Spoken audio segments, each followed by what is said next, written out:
Hello, everyone. Good afternoon. Welcome to the third day of orientation week. We hope that everybody is up to speed and have watched the videos from first and second day if you were not around live or you were not watching live. So, and we also hope that you now understand what mobile development is and front-end web development that we covered yesterday. So today we'll be talking about, or we'll be introducing you to backend development and design, otherwise known as UI UX. So please mute your mics. Please mute your mics. So the design team will be going first, and Charles will be presenting in a bit. Charles Dean, a mentor from the design team. Charles, are you ready? Yes, I'm ready. Thank you, Thomasine. All right. Okay, welcome, guys. I'll be taking you through the introduction to design. Give me a minute to share my screen, please.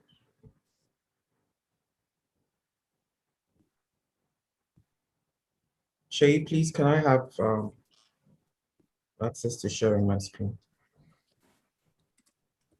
Okay. All right. I hope everyone can see my screen. So today I'll be taking you, I and another mentor, King David, will be taking you through the introduction to design. So without wasting much of our time, let's get right into it. We'll be talking about what UI UX design is, what user interface is, what user experience is, who does UI UX design, what tools you will use, what you will learn throughout the course of the program. And you also get to see your mentors and tutors. After that, we'll take brief questions and answers. So what is UI UX design? In our simple terms, UI UX design refers to the process of creating meaningful experiences for people, mostly through digital interfaces like mobile apps and websites. It focuses on solving users' problems and improving their overall experience. Two things come into play here: user interface, user experience design, and user interface design. So basically, UI UX design is about improving the user's lives. Whether you're creating a new product or you're redesigning a new product, users are always at the heart of everything you're doing. A common misconception is that, excuse me, a common misconception is that UI UX design only deals with digital products, which is why I said I put mostly here. It mostly deals with digital products, but it also cuts across other products that are non-digital. Say your toothbrush, your hair clipper, whatever it is at all, UI UX design comes into play. So what is user interface? User interface deals with the interaction medium between the user and the product. Through the course of designing, you're going to want to give your users a way to feel whatever experience or experience the experience that you've created for them. And you're going to come up with an interface. It could be as simple as the knobs you have on your Bluetooth speaker. It could be the handle on your toothbrush, whatever it is. There has to be a way for your users to have a feel of whatever products you've designed, excuse me, and that is where user interface comes in. In user interface design, you're going to deal with colors, you're going to deal with line, shape, space, and textures. These are the elements that are always contained in good design. For texture, though, you might find texture a lot in non-digital products. So your bed, your fabric that you take to the tailor, or stuff like that. And you're going to deal with principles like alignment, hierarchy, contrast. It's always important to pay attention to these elements and principles when you're dealing with user interface design. A good place to start looking at designs, Dribble, Behance, Mobbing, and Awards. They have great examples of designs that other designers have come up with, but mostly digital though. You can look at Pinterest if you want to see some non-digital. Pinterest is also a good place to look at. Okay, so what is user experience? User experience is a quality of experience a person has when interacting with a specific design. So it's quite different from user interface design. User experience design, you're curating or you're creating a better experience for people through a process which is the empathizing. You have to first empathize and then define and then ideate and then prototype, test, and implement. So sometimes user experience will not really involve you using design tools, digital design tools. User experience will most times come before user interface because you want to understand what problems your users are having and how you can go ahead and solve that. Also at this stage, you're going to talk to a lot of people, technical people, people in your team, front-end developers. Hi, front-end developers, if you're here. Front-end developers, back-end developers, stakeholders, the people who will release resources to you, whether it's money or space or whatever it is. So user experience deals with all of that. Okay, so let's move on. User experience cuts across interaction design, visual design, content, architecture, industrial design, building, construction, sound design, stage design, whatever it is. The Grammys just recently held and you could see the performances and all that. It had to be created that way to increase the experience of people that are watching from home or watching from the building there. So that's that on that. So soft skills that you might need in UX and UI. As with other job descriptions, as with whatever position you're going to hold anywhere, you're going to have soft skills, hard skills, transferable skills. So what you're seeing currently are the soft skills that you might need: collaboration, communication, being open-minded. You shouldn't come into design, or you shouldn't start a project with certain bias, with certain knowledge that you have in order to help you create a better design.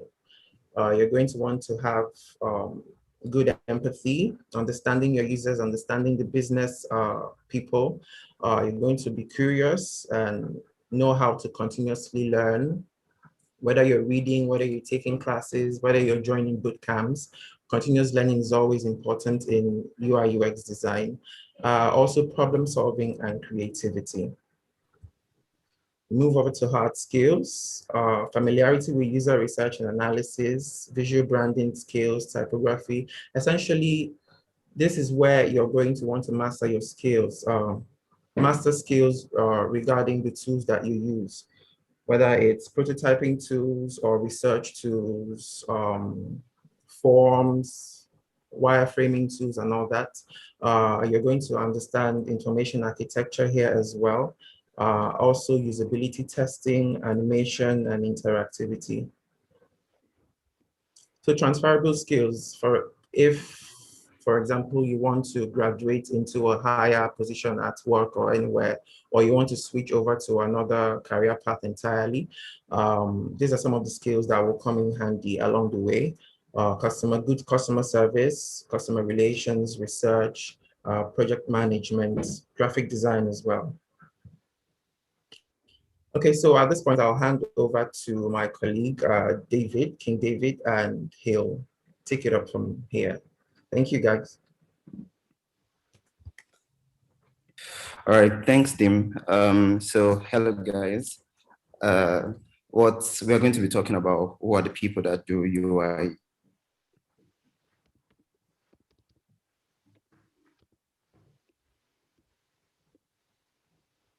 No, no, see. Yeah, can you hear me? Okay. Yeah, So, okay, you went off. yeah. Okay, can you guys hear me? Yes, we can hear you now. All right. Yeah, so I was saying that UX is a very big field. Okay. One person can try, but then there are different fields in it. There are different people that take up different sections of it. If you can see from the UX diagram, we had a lot of content, we had UI designs, so we're going to talk about like the people in UI UX. So we have the user researcher. The user researcher's job is to identify behaviors, their goals, their needs. So this person carries out interviews, they carry out study, they go out into the open. They have questionnaires that used to get different people and their ideas, how they feel about a particular product. We also have the UX designer and the interaction designer, which is what most people do these days as UI UX. They are the ones that design the interactions. They do the flows, the wireframing, the low fidelity, the high fidelity designs. And we also have, Charles, can you continue? Okay, we have the UI engineer. Okay, this person carries, they get out the site maps. They also work with wireframes. They work side by side.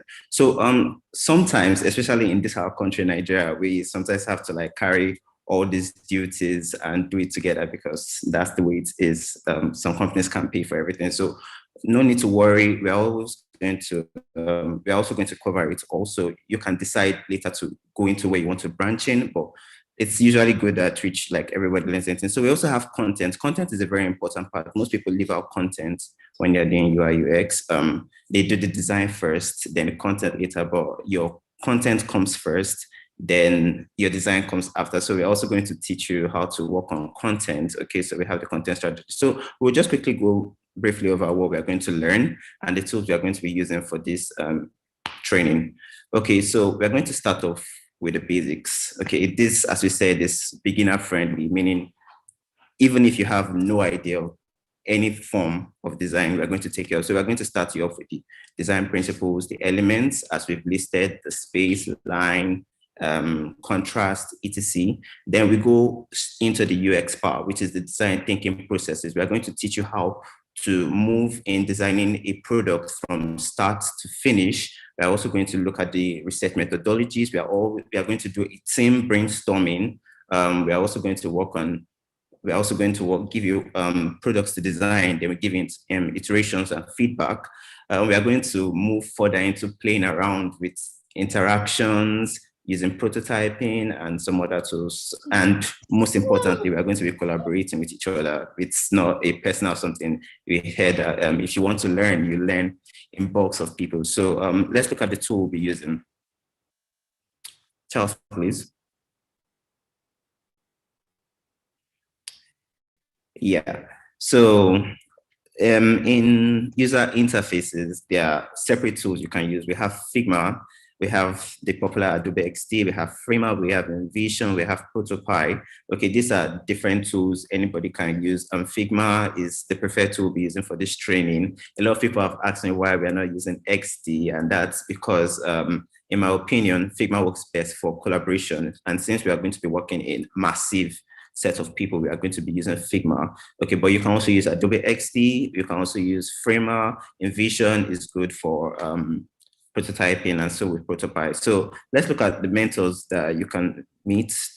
Okay, so we have Charles Dim, which is the first person who came. We also have me, I'm always there. We have Peter, we have Fidelis, we have Obina, we have Mark, we have Juliana, we have Aditon. So these are our mentors. You can be free to buzz them anytime. Just go into their DMs. They'll be the ones in charge of you, giving you tasks, coming back to help you iterate on your designs and giving you feedback. So really hope we enjoy this training. It's going to be fun. Really, it's going to be tasking because we're going to be using a lot of our mind. Most people think design is just about lines and shapes, but it's way more to that. So I'm hoping to enjoy this training with you guys. Thank you.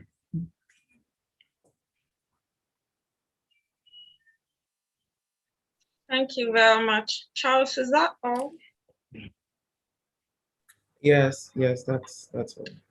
Okay, so if you're just joining us, that was a presentation from the design team, otherwise known as UI UX. So I think we'll be welcoming questions now. questions? I hope all design mentors are here because they're sharing questions. So if you have questions about design, you're thinking of joining the design track and you have questions. Okay. What is the difference between digital and non-digital interface? Somebody's asking, what is the difference between digital and non-digital interface? Charles, do you want to take that? Yes, let me answer that. So digital interfaces examples are your mobile phones, your laptop screens, the ATM machine. These are examples of digital interfaces. And non-digital interfaces are things like your cup, the cup you use to drink water or whatever it is, the plate, the shoes and all that. So all this needs to be designed in order to help you enjoy them while you use them. Okay. Is Soft in this call? Sophisticated them. Yes, I am. All right. Somebody's asking, what's the advantage of a UI UX designer in the tech world? What is the advantage or benefit of being a UI UX designer? Okay. You want me to take that, right? Yes, I wanted to answer the question. Okay. So, Charles or David, who is sharing, can you stop sharing so that, yeah. So the advantage of a UI UX designer in the tech world, actually, if you look at UI UX, most people think that it's all about drawing up screens and mostly designing. I think the bulk of the work is in the design thinking aspect. So what the UI UX person does is think for the users, think for the engineers, that's the front end and the back end, and think for the stakeholders. So anybody that is involved in that particular project, he thinks for them. So research and understand their pains and also translate them into screens that someone can use. So it's actually a no-brainer that if you want to have the best product, um, products like Apple, products like Twitter, products like Facebook, products like Google, companies like that, rather, they are heavy on design because design is the first block that you meet before you go into other aspects of tech. So before you do anything, it is first designed. Before a tailor sews a cloth, it is first designed. Before anything happens, the design must be there. So you follow the design to do out the real thing. So design is actually the most important part, if I'm to say, in any tech related organization. Okay. Thank you for that. David, somebody is asking, I think David can answer this question. Must you know graphic design? Must you know graphic design to be able to be a designer, or is it an acquired skill in design? David. Okay, so you don't necessarily need to know graphic design. Actually, it's even better if you don't know graphic design before you start user interface, because there are a lot of principles that differ between it. But it would help, especially since you are dealing with some of these UI elements. Okay, but you don't need to know graphic design to start UI UX or product design. Okay, Julia, is Julia in this call? Yeah. All right. Julia, somebody's asking, is the UI UX track going to be more focused on visual design, or is it going to be a nice balance between UX and UI? I think it's more of a balance between UX and UI because we'll be talking about research methodology, research methods, and it's important in UX process. Yeah, your volume is very low. Yeah, Julia, I can hardly hear you.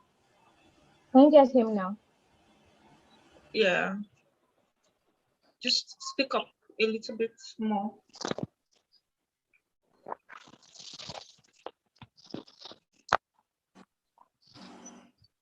Can you hear me? Yeah, you can go on.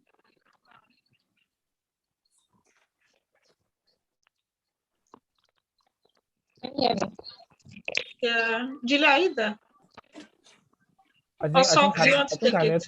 her network is. Yes, because of time, I think Soft should answer the question. So are you focusing on visual design, or are you balancing between UX and UI? What is the major focus for the design training that they'll be having? So we are going to be doing both the UI and the UX. So the user experience goes hand in hand with the user interface.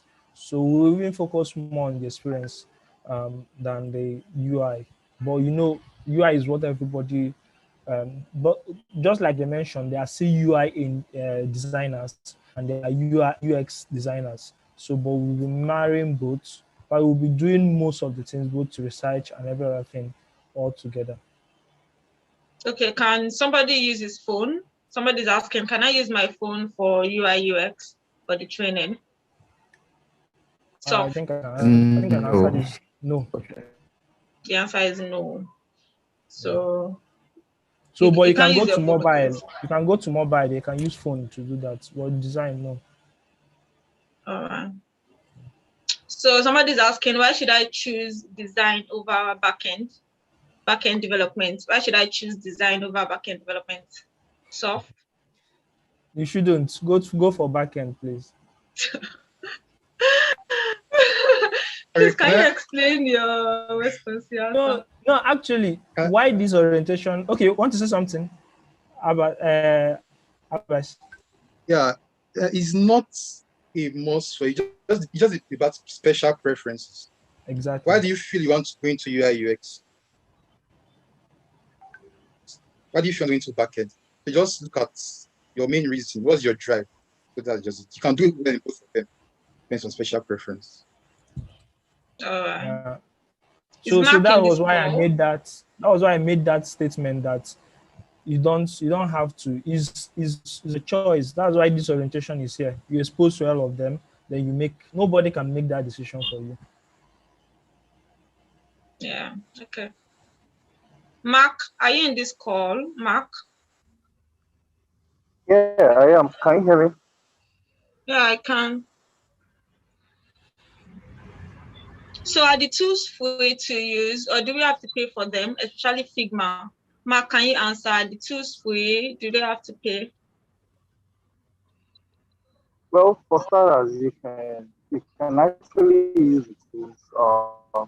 It's a premium plan. The tools are premium. Come with premium subscriptions, right? So for Sigma, I think when you're working with uh, like a large number of people in the design team, then I think you will need to subscribe for the premium plan Sigma. But you can always start with the free plan. But I think XD used to be free before, but I think you have to start paying to use it now. Like paying for the Adobe Suite and all. So most other tools for prototyping, for interaction designs and the rest.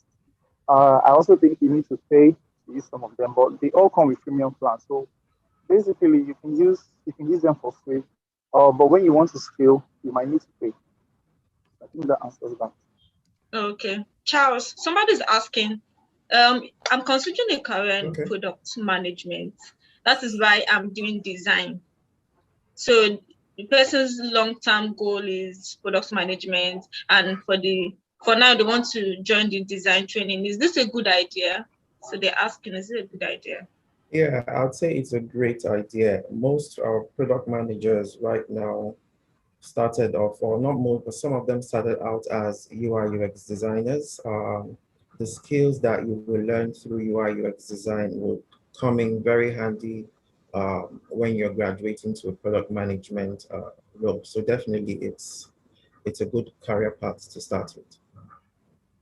Okay, I think I'll be taking only 2 more questions because of time. So Ebu Kaputa, somebody's asking, is UI UX the same thing as product design? Are they the same? UI, UX, and product, are they the same? If they are different, what are the differences? Sorry, I didn't get the question. UI, UX, and product Yes. design, are they the same? Okay, I'll say UI UX is just like a step to become a product designer. But product design is more specialized in the sense that while a UI UX design is concerned with just planning, getting the idea from the developers, from the stakeholders, planning, sketching, and coming up with high fidelity mockups. Product designer is also concerned about the business aspects. How much is we're going to make even after the film has been designed and launched. So he's concerned about the aftermath for the design phase, not only development phase. So product designer. Is that clear enough? EIX is the step to become a product I designer. think that should be clear. So last question. I don't know who will take this one. Just as someone can be a front-end developer without knowing much about the backend, is it possible for someone to base only on UI, or UI and UX work together? I don't know, anybody can take this one. So do both of them work together? Can somebody just be a UI designer, or does it have to be UI and UX? Maybe soft. Okay, let me take that. So just like we mentioned, you can be only a UI designer. So UI designer is just someone that designs things, designs screens. So it's more like a visual designer.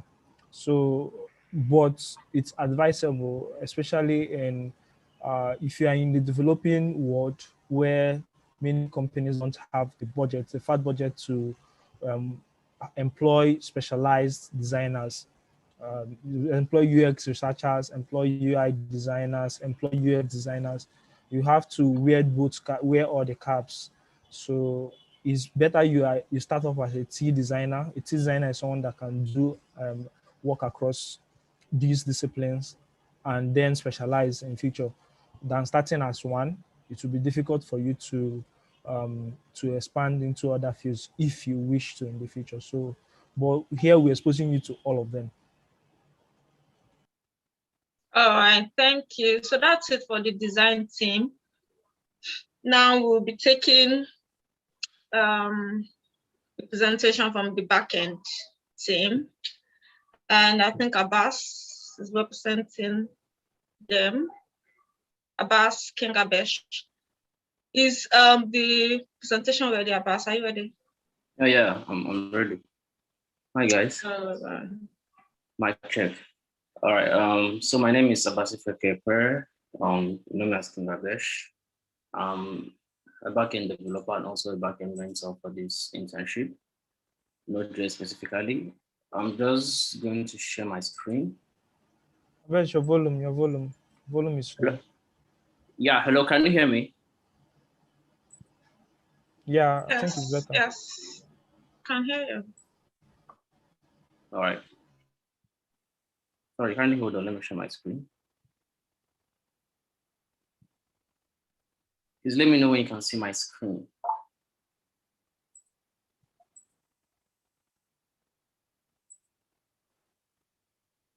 Hello, can everyone see my screen? Yeah. Yeah, so this is basically a brief introduction into backend development. And for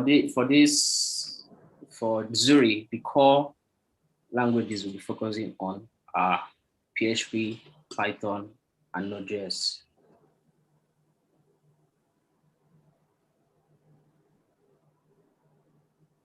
So what is the backend? Exactly, you hear the term front end, you hear the term backend, you hear UI UX, all kind of terms going up and down.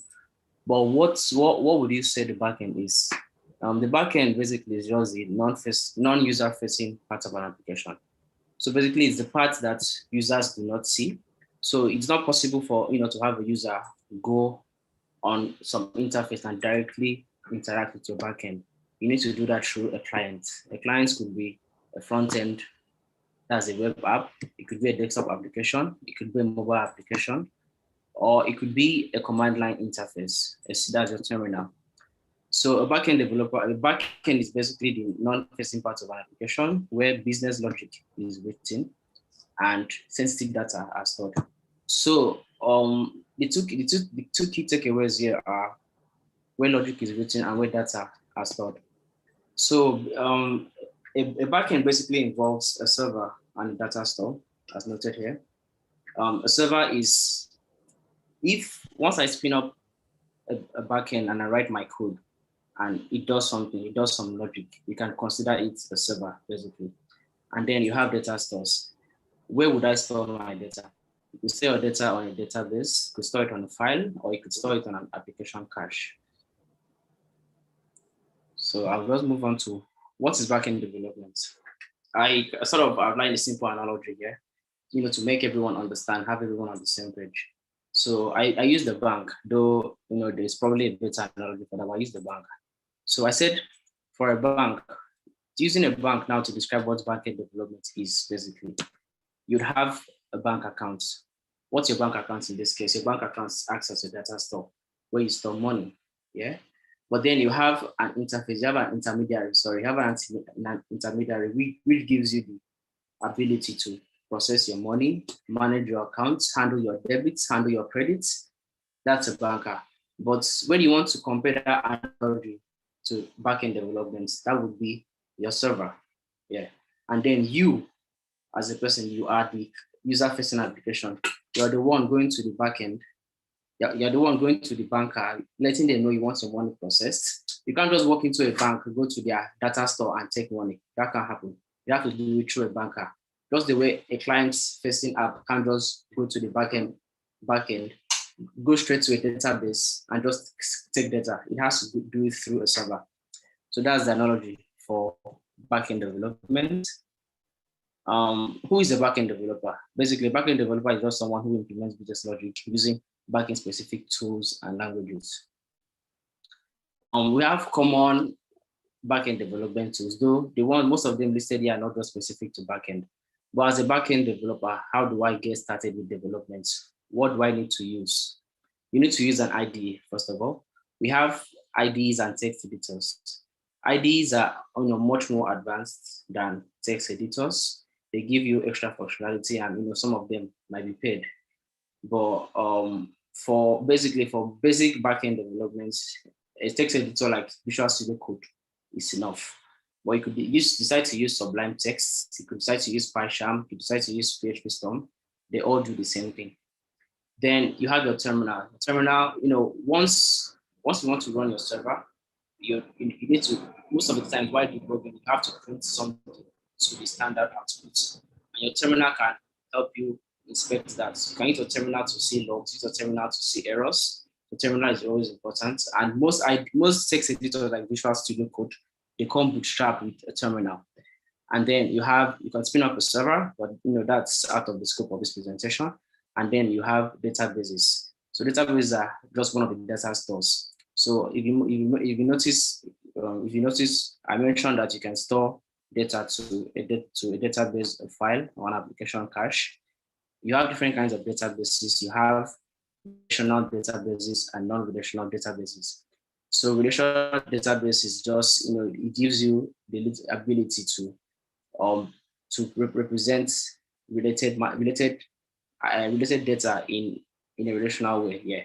So then you have no SQL databases like MongoDB, and examples of SQL, example of relational databases are MySQL and Postgres, and an example of a NoSQL database is MongoDB. For this Zuri training, we might most likely get to use the NoSQL databases and SQL databases, but that would depend on your tutor anyway. So you have some backend development processes. You begin backend development. What is the backend development process? So we have something that we developers talk about a lot, which is called CRUD.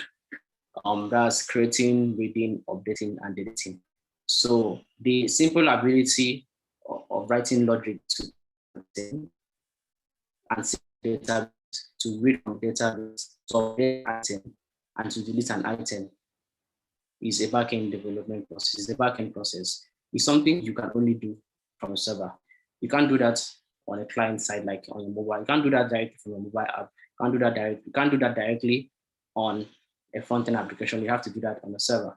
And then you also have a little advanced concepts, but I just had to mention it here: server-side rendering, where you can serve pages to a client from your server. Many servers have the ability to serve pages to clients. Then you have an automated services. The simple idea of sending emails to subscribers at a particular time is a backend process. It's not a process you can just easily do, or you can do at all on the front end. It's something that is regulated to the backend. And then third-party integrations. Let's say you want to integrate with a third party like maybe Paystack or Flutterwave or any payment service. It's always advisable to do that through your backend. You always have to do that through your backend. And you can, integrate with more services, can do uploads. Those are examples of all backend processes, backend development processes. Yeah. So first, now I'd like to talk about languages and frameworks. But like I said, for this internship, the main languages we'll be focusing on are PHP, Python, and CodeIgniter. But as a honorable mention, there are also other languages like Golang, other languages like Java that can also be used for backend development. PHP, there is a language and there's a framework. So first of all, let me just give a little background. The first language that was the mother of all languages is C. And then we have other languages that are built on C.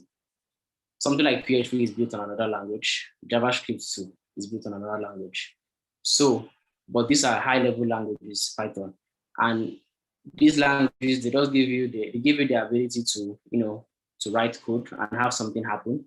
But then you have very smart guys, pretty smart guys that know that using this language might not really allow a lot of people to do a lot.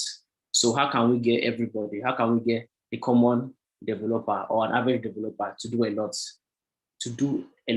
just performing little actions? They decided to create something called frameworks. So Laravel is a framework. With Laravel, you can do quite a lot without even knowing what is happening behind the scene, but then you get your results. And the same thing also applies to Django. Django is also a Python framework. So frameworks are basically what people came together and built and made it easy for our lives as developers. It's something that we as developers appreciate. Frameworks, libraries, something we all appreciate. For PHP, the one would be focusing most on the internships, Laravel. But as honorable mention, you have Lumen, you have Symfony, you have CodeIgniter, and you have Cake PHP. Those are also alternatives. But Laravel will be the focus. And for Python, you have Django, and then you also have Flask, as the honorable mention. For Node.js, you have Express. Express will be the focus. Then Nest, Core, and Fastify are also honorable mentions. All these frameworks can do the common operations I mentioned. They can be used to build servers, one, and they can give you the ability to write and store to a data store. So your choice of a language, your choice of any language you decide to go with in the internship would probably go down first of all to what you want to do.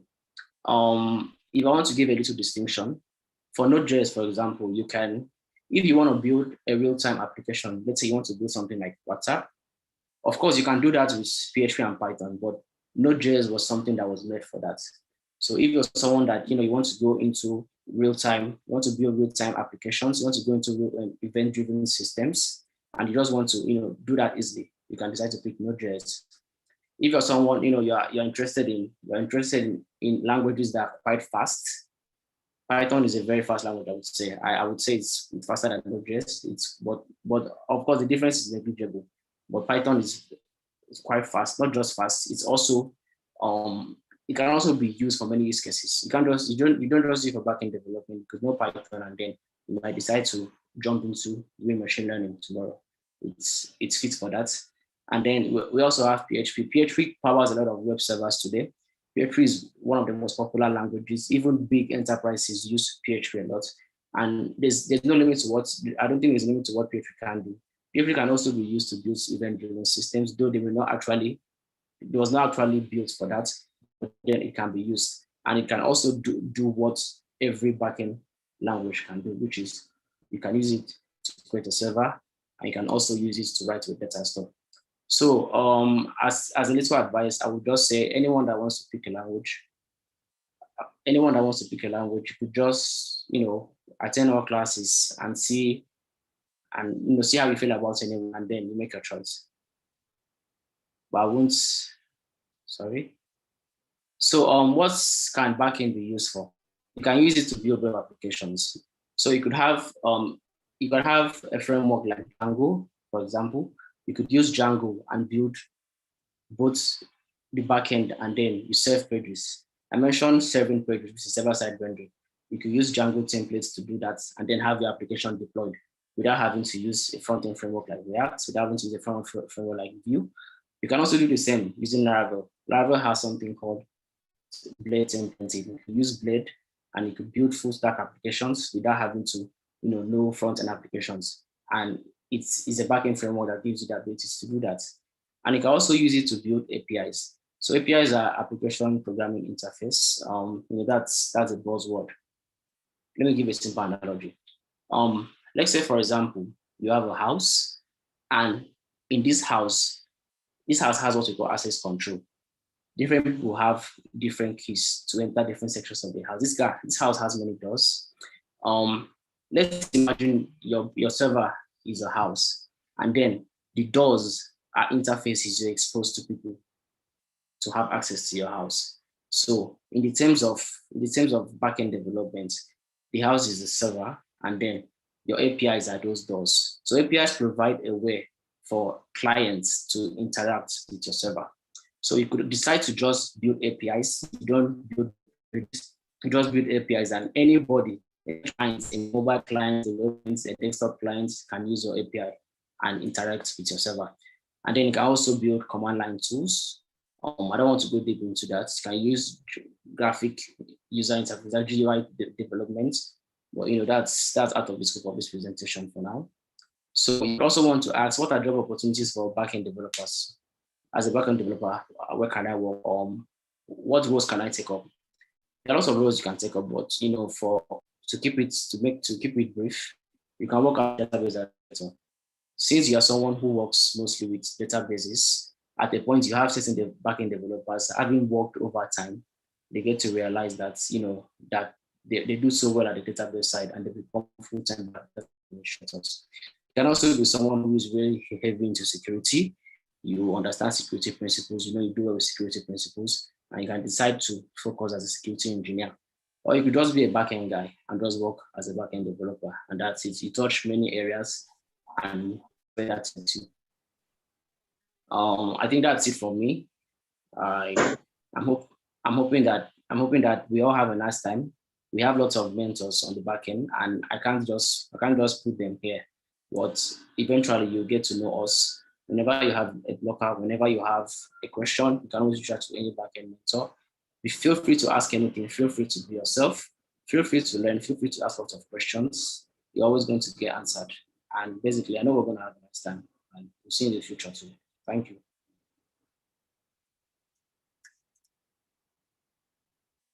Wow, I think that was great. Thank you for that presentation. So if you're just joining, that was from the backend team. That was Abbas giving you a rundown of backend development and other subject matter. So right now we'll be asking and we'll be answering questions. So it's Q&A time. Okay. Questions after coming in. Excuse me, Abbas, can you stop sharing, please? Thank you. Abbas, somebody's asking. Okay. Somebody is asking. I would have preferred if you had, the mentors that are available for backend development in your slide. So I will know which mentors I'm calling to answer questions. Is Gift in this call, please? Oh, maybe these are not eating. All right. Okay. About somebody's asking, do I need to have previous knowledge of front end before venturing into backend? Basically, you do not have to. You can just start off as a backend developer, and and you focus on the backend. You are a backend developer. You never have to touch the front end. And though they work together, they are not. It's not mutually exclusive. You don't have to be a front end developer. You don't have to have basic front end knowledge to be an excellent backend developer. So you can start off as a backend developer and see the stuff.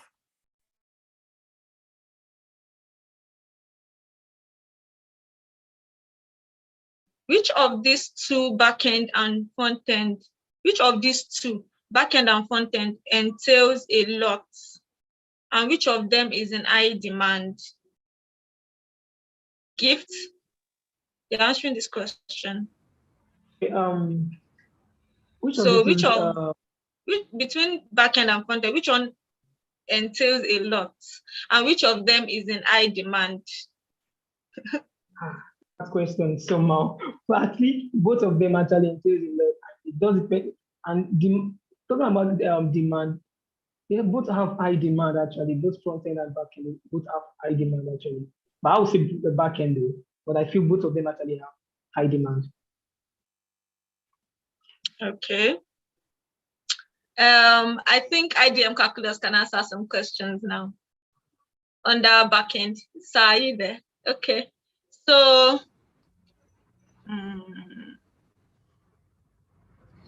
so somebody's asking, is it advisable for someone with little or no coding knowledge at all to venture directly into backend development?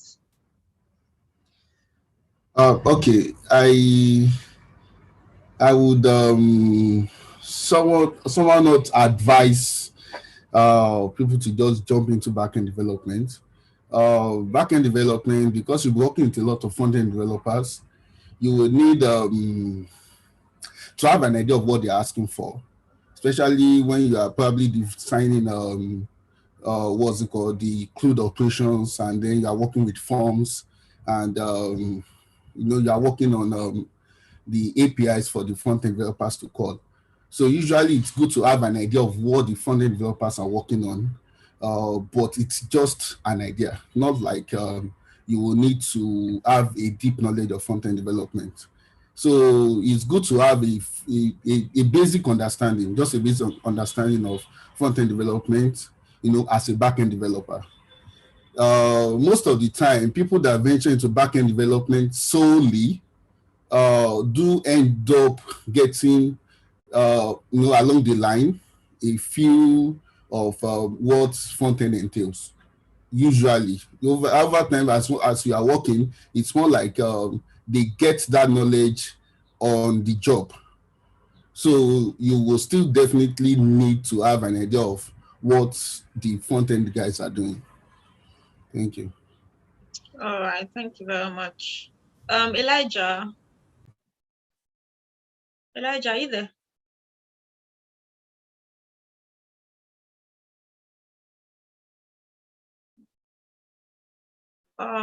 Abbas, somebody's asking. Yeah. Oh, Elijah. Okay. Somebody's asking, can you give more explanation on how a backend developer can build web applications using backend languages or framework without the front-end language? Okay, if I got that correctly, without the front-end language, for you to build only backend. How they build apps, how the backend developers build apps. Okay, basically, if you're only building backend, then you're actually focusing on the functionalities of the website. So, but you definitely need to have the idea of what the front end need, because maybe they are interacting with your application through API calls and other third-party communication. But basically, you can actually do back end without any knowledge of front end. Okay. Thank you. Okay.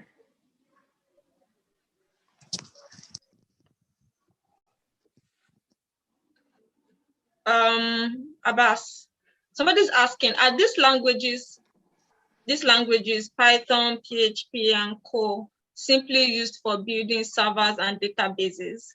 If yes, is the primary responsibility of a backend developer to build databases and servers? Okay, just to reiterate, you don't build servers, you don't build databases as a backend developer. That's another one on its own. What you do is you interact with a database, like you would interact with a file. Or, you're just interacting with a data store. You're interacting with some way you can persist your data to. Backend developers are not limited to building just servers. As a backend developer, you can build you can just build regular command line tools. You don't need to build servers per se. But it's generally something that backend developers do, but it's not like the only thing you do. Yeah.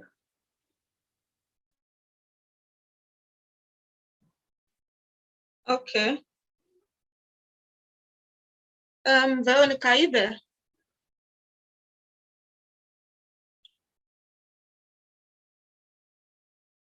Veronica, are you there?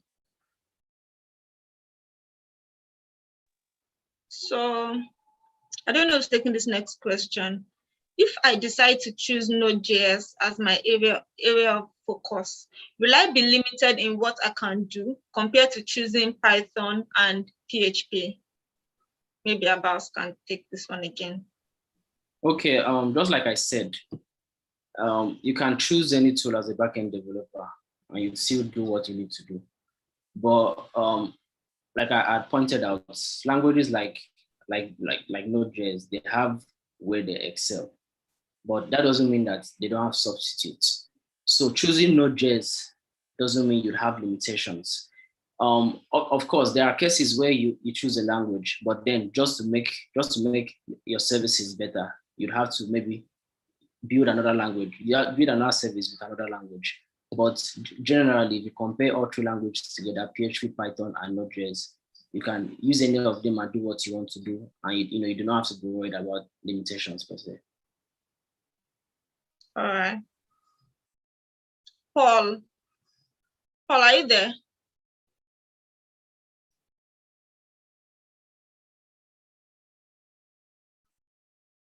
I'm here, Tommy. Well, I can't turn on my camera right now.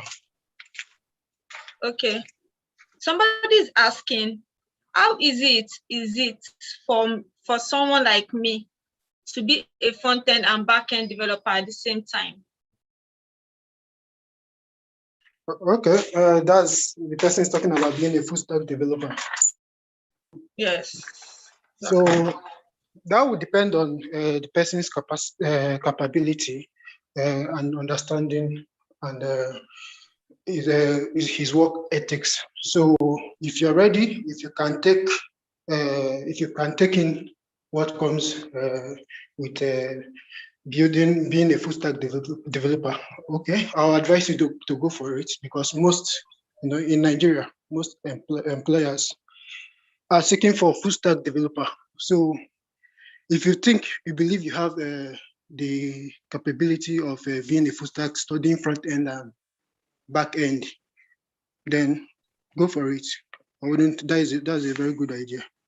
So thank you. All right, thank you.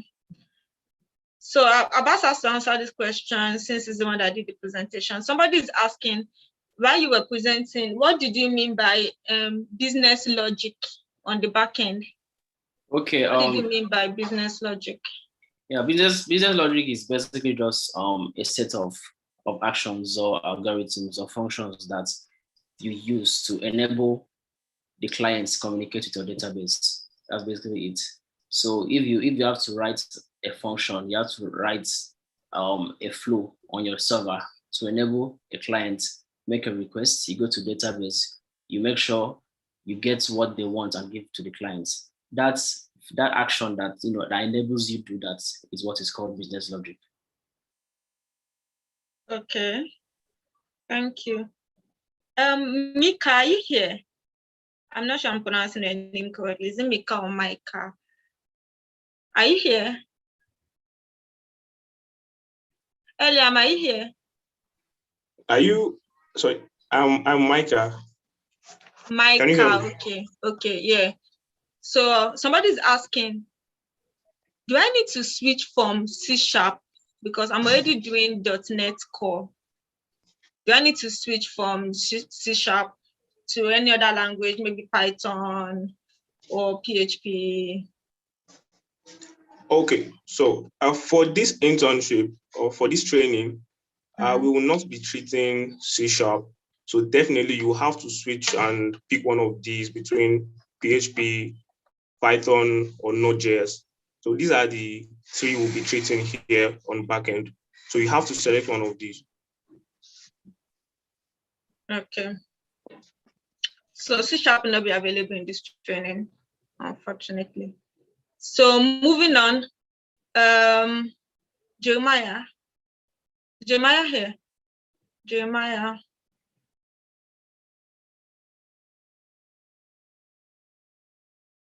Or Eliam, are you here? Yeah, can you hear me? Yes, I can. So somebody is asking, I work in a company where they use Java to develop web applications using Spring framework, and I would like to transition to this. So they use Java in his company and he wants to transition to another, I think, language in backend. So which track would you recommend for me? Oh, okay, he wants to transition to another track entirely. So which track would you recommend for him? Backend, JavaScript, or mobile Java?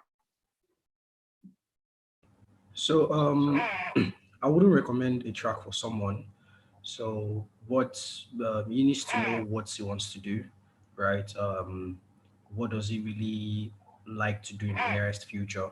So if he has ascertained that, right, he can now see that, yeah, let me look at the materials for my options, then kindly pick one. So, but I wouldn't recommend because I can be biased, right, towards an aspect for, hey, let me recommend this for you, maybe because I like it.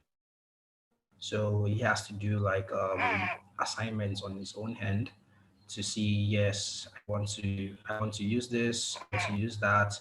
These are my goals, right? So I want to do mobile. Maybe he's saying that most of his friends are getting so much cash from mobile, and maybe he has a network for that. You can always go for that. Same thing with switching to Python. Maybe he's seen so much jobs with Python. So it all depends on his environment, his decisions influences what he's going to do next. So.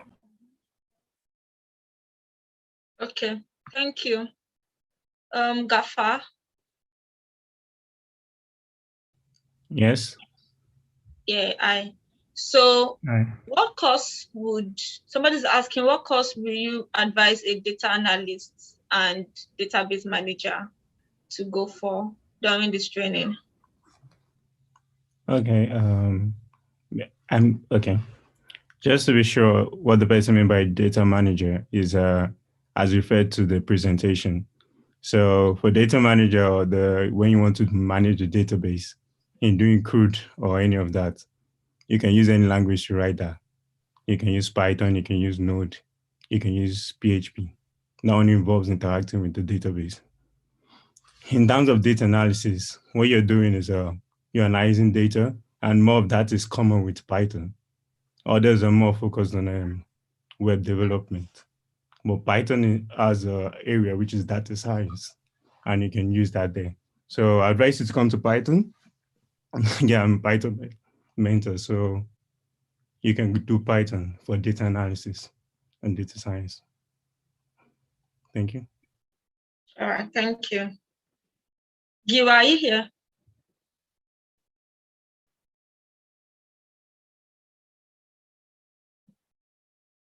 Giwa, are you here, please?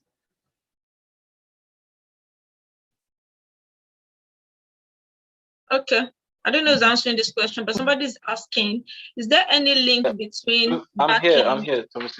All right. Somebody's asking, is there any link between backend and data science? Any link between backend and data science? Well, as we have mentioned, backend is simply setting up services on the back end to work with front-end applications. But the data science is simply about gathering data and cleaning it up and displaying that. So there is a link, but it's theoretical. It's not entirely. It's theoretical, basically. Theoretical? What do you mean theoretical? Okay, for example, so if I'm not really familiar with data science, but is there anyone that actually is familiar with data science here that can take the question? Because I can't start going into examples now. No. And so I'd like to take that question. Okay, can I take that? Tony? Yeah. Okay, yeah, so data science is majorly about getting insights from data. So if there are familiarities between backend and data science, I would say it's majorly in the tools. So there are languages that data scientists use and languages that backend developers use. So and that, as I said, Python. So data scientists use Python and backend developers also use Python. So that is where the familiarity is. Then okay, so when you take data science, BI, when you talk about machine learning, yeah, then there are familiarities also in building machine learning applications. Yeah. All right, thank you, Tony. Okay, somebody's asking, in building a backend application, can you combine two languages to build one app? Like, can I combine Python and PHP to complete development for one app? I don't know, anybody can answer that. Yeah. Hello? Okay. Okay. Hello? Let me take the question. All right. Yes, you can, but it's not advisable to do because it will require a lot of complexity to the application you are doing. Okay. Just to add to that, you can, it depends on your architecture. If you're going for something like a microservice architecture, where the language you actually use, you're not really restricted to using one language. You can use any language, but it depends on, it depends on what the service is trying to do. You can use as many languages as you want. You could have like an authentication service written in Node.js, and then you probably have like something, an upload service written in PHP, probably. All services are not speaking with each other. They are standalone.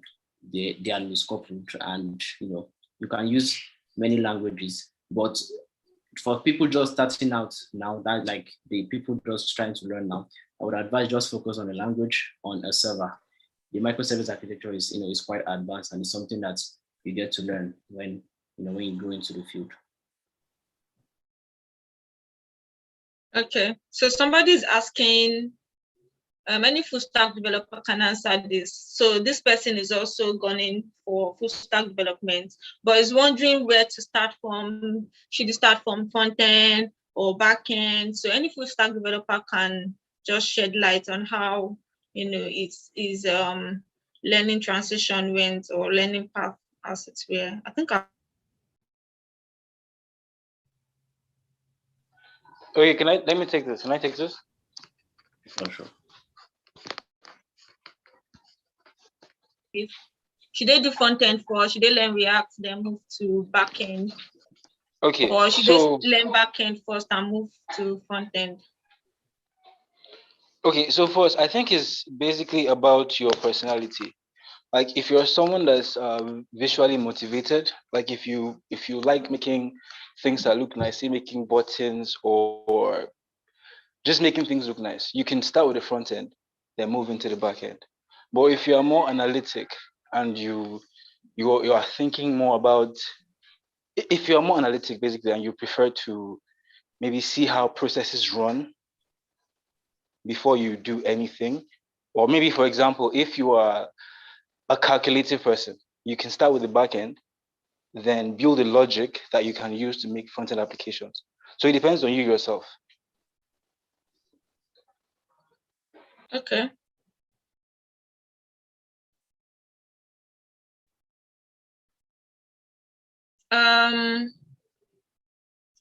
Gift. Somebody is asking, if I pick Python, what other backend tools will I learn that go together with Python in this course? When you say tools, what do you mean? But then, if you have to learn Python, you're going to be introduced. Some frameworks are going to be introduced to some frameworks, which is the Django Recipe or Flask, whichever one your mentor feel like using. Those are the things. What's it called? Frameworks you are going to be introduced into. All right. So this question is quite lengthy. Somebody is asking, what if I want to do an e-commerce site or a blog that I need to update regularly? Can I go for Node.js? And what are the disadvantages compared to others like Python or PHP? Okay, let me answer that. There is no, I don't know what some people keep on asking which one is better. It's not like I'm trying to ask that which one is better for a particular language. Either PHP, Python, Node.js, you can use any of them to actually do any of these languages to actually do what you want. Like I say, like someone said, I think I said before, it just depends on the developer actually, how best you can actually make use of what you the advantages of each programming language. That will work. It's not about one particular one is better than the other, or this one is actually better than the other. But each and every other language actually have their what is it called? Their disadvantages and their advantages. But then they will actually still do what you want to do, depending on how well you know how to code using them. All right. I think that's all for questions.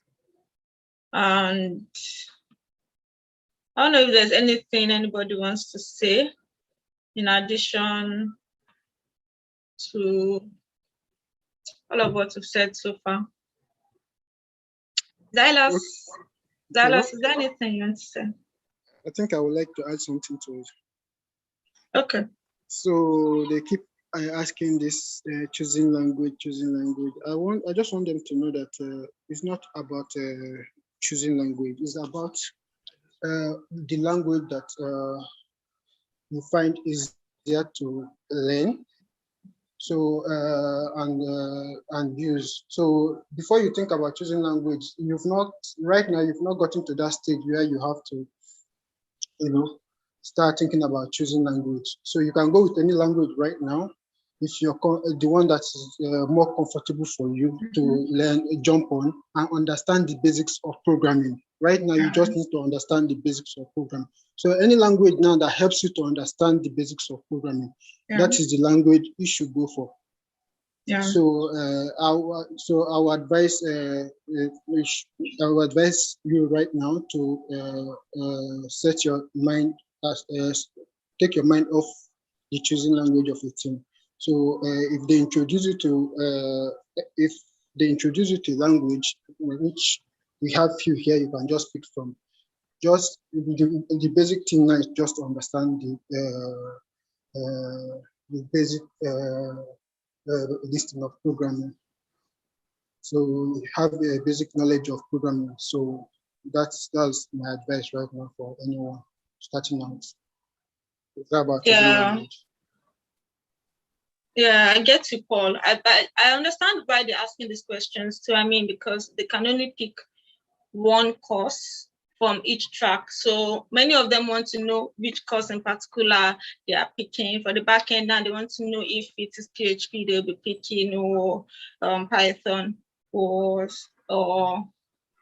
JavaScript, Node.js, as it were. So. Okay. I think in addition, let me just give a little context.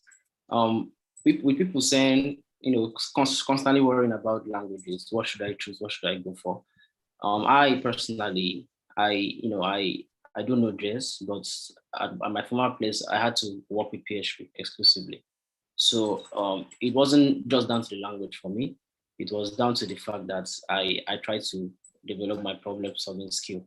So as a backend developer, as anyone coming into backend, I wouldn't advise you should be too worried about the language for now. Once you get the fundamentals down, yeah, and you also develop your problem-solving skill. Because as a backend developer, you're going to be solving business problems. When business has a problem that they need if business needs something to scale, business needs something to work, business needs something to go this way, they will come to you as a backend developer, and you will be that problem solver. So focus more on your problem-solving skills and use a language to get to that goal. And moving forward, you can pick up any language literally. You can pick up Python, you can pick up PHP. If you pick up Node today, you can decide to pick up any language, even Golang in the future. And as long as you're a problem solver, you're always going to deliver. So that's just it. Okay. Thank you, Abbas. Is there anything else from the design or backend mentors? Gibbs, do you want to say something? Yeah, to buttress on what Abe just said, like it's about you having a problem-solving skill. That is what matters, because you can be working in a particular firm now, and what they use there is PHP as a backend language. You can go to another firm, and what they use is Python. You can't be telling your boss that, boss, I only know PHP. Nobody cares. You have to, if you have an idea about how to code, and you know how to solve problems, because backend is all about solving problems. That's what backend is all about. It will be easier for you to actually want to translate it to another language. It's still the same thing. All them is just a different what is it called, syntax. The syntax of PHP is different from Node.js, different from Python, and every other language. Like I said, what you just need to know is how to program, and that's all. So there's nothing like one is better than the other, or the one. So you have to be very flexible enough to actually have an idea about this, as at 20 actually. Okay, thank you. In the absence of any other thing, I think we've come to the end of this orientation for today. As usual, you find the YouTube link. We'll drop the YouTube link on Slack for those that cannot watch live.